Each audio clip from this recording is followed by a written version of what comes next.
230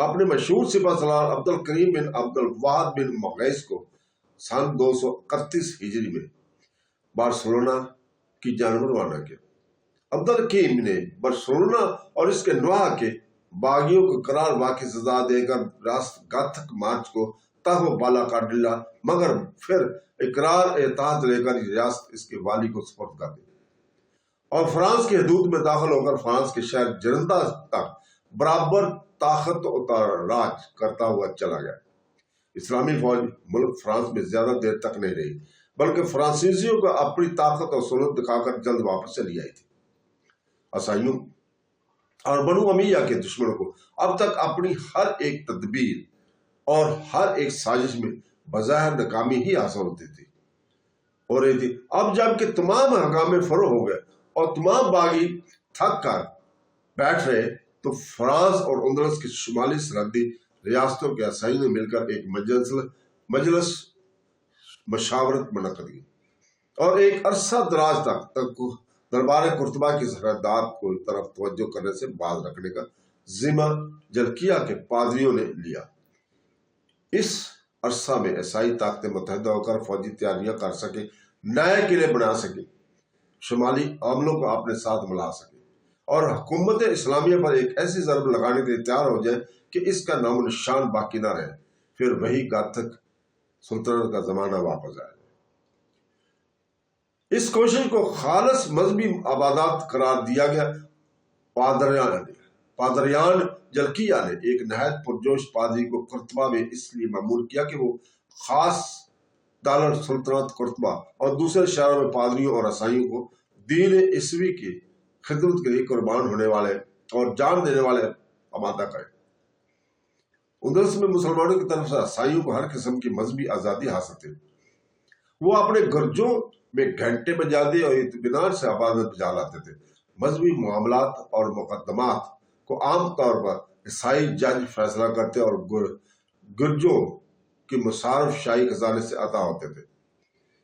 مسلمانوں عیسائیوں کے تہواروں میں اور عیسائی مسلمانوں کے تہواروں میں شریک ہوتے تھے اور تجارت اور زراعت وغیرہ میں دونوں قومیں بلا امتیاز یکساں حقوق رکھتی تھی۔ کوئی ایسی وجہ پیدا ہی نہیں ہو سکتی تھی کہ عیسائیوں میں مسلمانوں کے خلاف مذہبی جوش خروش پیدا کیا جا سکے۔ ان کو مسلمانوں کو اصلی اخلاق کا معائنہ کرنے کا موقع بھی نہیں ملا تھا، کیونکہ ان اطراف میں زیادہ تر وہی لوگ سمٹ کر جمع ہو گئے تھے جو گاتھک سلطنت کے ارکان اور مسلمانوں کی آمد کو اپنی ذلت کا موجب جانتے تھے۔ یہی پادریوں کے وعظ اور تقریر کے ذریعے مخالفت کے شعلے بلند ہوتے رہتے تھے اور مسلمان بھی اسی نوع میں بار بار حملہ آور ہوتے اور قتل و غارت کے حکامے برپا کرنے کا موقع پاتے رہتے تھے۔ تاہم جنوبی اندلس میں شمالی اندلس کی فدائی عیسائی آ کر منتشر ہو گیا۔ انہوں نے یہ وتیرہ اختیار کر لیا تھا کہ علانیہ بازاروں اور مجمعوں میں حضرت صلی اللہ علیہ وسلم کو گالیاں دیتے، نعوذ باللہ قرآن کریم کی حرمتی کرتے اور مسلمانوں کو جوش دلاتے تھے۔ ان عیسائی بد زمانوں کو اول گرفتار کر کے قاضی کی عدالت میں پیش کیا گیا۔ وہاں بھی انہوں نے بد زبانی کا ادا کیا، قاضی نے قتل کا حکم دے دیا۔ جب اس طرح ایک شخص کا قتل ہوا تو دوسروں نے خود قاضی کے دربار میں پہنچ کر علانیہ حضرت صلی اللہ علیہ وسلم کو گالیاں دی۔ قاضی نے اس کو بھی قتل کرا دیا۔ ان عیسائیوں جو اب اپنے آپ کو قتل ہی کرانے کے لیے مستعد ہو کر آئے تھے، یکے بعد دیگرے اپنے آپ کو مستحق قتل قرار دینا اور قتل ہونا شروع کیا، تو قاضی اور سلطان کی طرف سے درگزر اور چشم پوشی کا برتاؤ شروع ہوا۔ عام عیسائیوں میں یہ خیال بڑی آسانی سے لوگ پھیلا سکے کہ جو لوگ اس طرح مقتول ہوتے ہیں وہ ولی کا کامل اور شاہ ولایت بن جاتے ہیں۔ چنانچہ ان مقتولوں کی قبروں کو زیارت گاہ بنایا گیا اور قرطبہ اور دوسرے مقامات کے جاہل عیسائیوں کی ایک تعداد ان قتل ہونے والے عیسائیوں کی قبروں کو عزت و تقریب کے نام سے دیکھنے اور ان کی زیارت کرنے کا ثواب سمجھنے لگی۔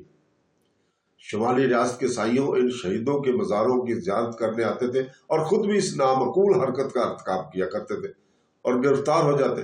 جب ان شریروں کو مقتل میں لے جایا جاتا تو ہزارہا آدمی ان کو ولی کامل سمجھ کر ان کا آخری دیدار کو دیکھنے کا جمع ہو جاتے تھے۔ اس طرح یہ سلسلہ کئی سال تک جاری رہا اور سلطان سخت ششپانج میں مبتلا رہا کہ اس تفوان بدتمیزی کو کس طرح فروغ کیا جا سکے۔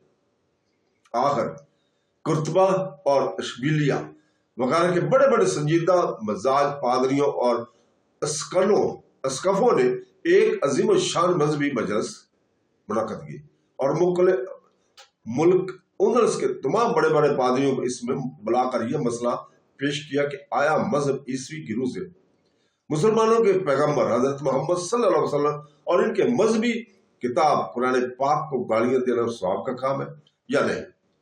اور جو لوگ اس طرح مقتول ہو رہے ہیں وہ شہید یا شاہ ولایت کلانے کے مستحق ہے یا نہیں؟ اس پر پادری نے خوب تقریریں کی اور اس حرکت کو مذہب عیسائی کی بالکل خراب قرار دے گا۔ ان لوگوں جو اس طرح اپنے آپ کو خطرہ میں ڈالتے اور مقتول ہوتے تھے گناہ کا مرتکب قرار دیا اور یہ عجیب فیصلہ کیا کہ جو لوگ اب تک مقتول ہو چکے وہ تو شہید اور شاہ ولایت سمجھے جائیں گے، لیکن جو عیسائی اس کے بعد اس حرکت کا ناشائستہ کا مرتکب ہوگا وہ بدماش سمجھا جائے گا اور گناہ کبیرہ کا مرتکب ہوگا۔ پادریوں کی کونسل کے اس فیصلے نے اندلسی عیسائیوں کو متاثر کیا، لیکن شمالی ریاستوں کے پادری جو اسی غرض کے لیے اپنے آپ کو ایک ولی کامل کی حیثیت سے پیش کرتے تھے اپنی ان حرکات سے باز نہ آئے۔ ایک طرف مسلمانوں کی شکایت تھی کہ سلطان ان عیسائی بد زمانوں کو سزا دینے میں لیت و لال اور غفلت کر رہا ہے، اس لیے ان کے حوصلے بڑھتے جاتے ہیں۔ دوسری طرف عیسائیوں کو جاہل طبقہ اپنے ان پادریوں کو برا بھلا کہنے لگا جنہوں نے ان مذہبی شہیدوں کو بدماش قرار دیا تھا۔